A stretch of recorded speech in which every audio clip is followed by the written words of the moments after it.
Well, the Kings have won both their matchups in Target Center against the Timberwolves this season now. They moved to 34 and 25 in the 7 seed in the Western Conference, which makes them a very possible matchup in the playoffs against this Wolves team, and it's something that concerns me, and I'll talk about why that is a little bit later. Kings also didn't even have their best player in this game, De'Aaron Fox, doesn't play at all, and then their second best player, Domantas Sabonis, would foul out a minute into overtime as the Wolves would lose this one 120 to 124. But they still had one man who reaches enlightenment, and Malik Monk has 35 of his 39 points between the second half and overtime. They kind of had a little bit of an advantage despite having like the talent disadvantage and the size out there on the court. But their strategy on offense could almost be, hey, Malik Monk, you like pick and roll, right? You like shooting pull-ups? Just go do that. And so they were pretty comfortable operating their offense. Malik just went out there and hooped while he was hot. Meanwhile, the Timberwolves had a lineup out there that is extremely fun. We had the three bigs. We had Nas, Cat, Rudy, Jaden, and Conley.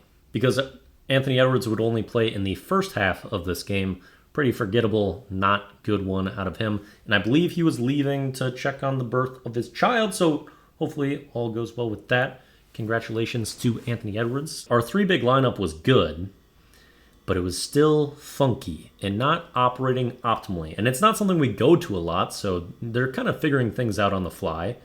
And so we'd have some plays where we were just stumbling with the ball in the lane when we have good opportunities. We're not sure how to take advantage when we have three size mismatches at once. Like, you still want to get the ball to Cat when he has Herter on him, but then he's at the top of the key when he's doing that. And Cat's usage against mismatches in this game was all out of whack. He was waiting to make his move a lot of times until the double was coming, but then he still wasn't passing out of it, still trying to attack. He would spin, had one offensive foul on Harrison Barnes doing that, another that was a post fadeaway air ball. And so he was drawing the double, but not kicking out of it, still going slow to make that happen.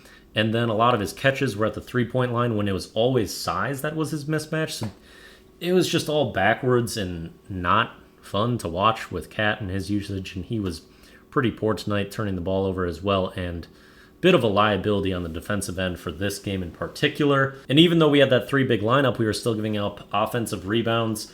Multiple possessions that were O boards for guards on the Kings side, leading to Malik Monk spot up threes to punish in the second chance point category.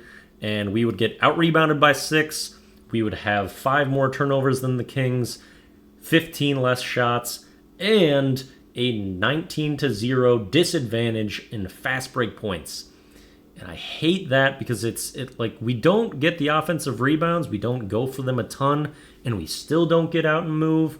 And you usually want at least one of those things to be having an advantage, or you're getting one of those things to go well as a trade-off, but we just don't get either. So what are we doing is the question that I have when I see stuff like that.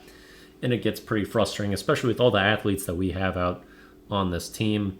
And to talk about one of them, Jaden McDaniels, man, did he have a great jump shooting display in this game, though. So many huge hits.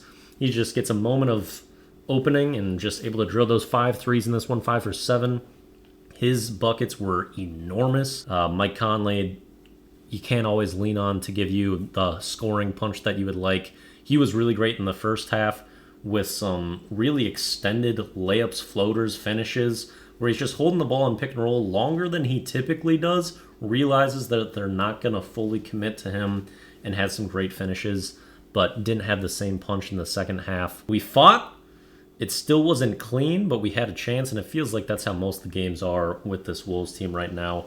Our defense is so incredible. We always got a shot, but we're just dysfunctional and inconsistent on offense, and you can't really trust it right now. And it's getting pretty tiresome. And like we've had 5 games all at home since the All-Star break, and it feels like we're spotting a double-digit lead to the other team in the first quarter over and over. First 5 minutes of this game, Wolves have 4 turnovers versus the Kings 0, and they trail 18-4. Also, they were trailing 14-0 in the previous games against the Grizzlies.